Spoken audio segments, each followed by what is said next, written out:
Mr. Attlee spoke to the nation.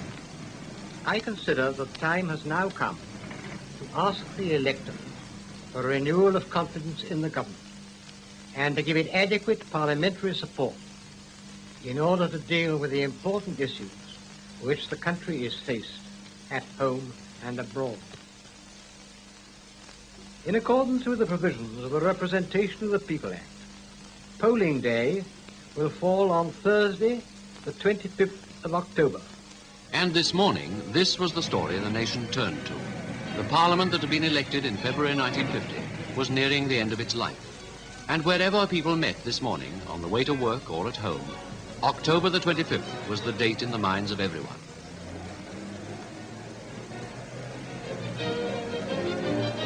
At number 10 Downing Street, where the decision to dissolve this Parliament was taken, large crowds gathered throughout the day.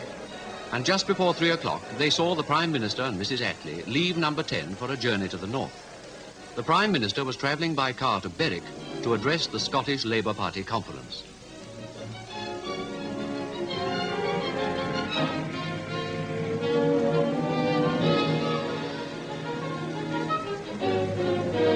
And while Mr. Attlee was on his way north, party headquarters were already in action.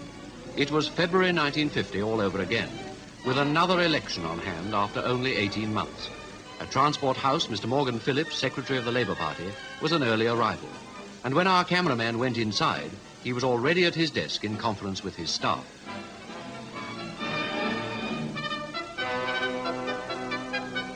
And out of London, at Westerham in Kent, Mr. Winston Churchill met our cameraman in the garden of his home. Later, the leader of the opposition met leading members of the Conservative Party.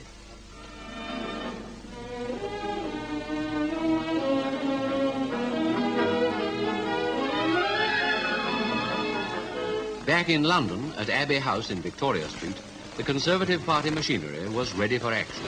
When our cameraman called there, party officials were sending out instructions for the campaign ahead.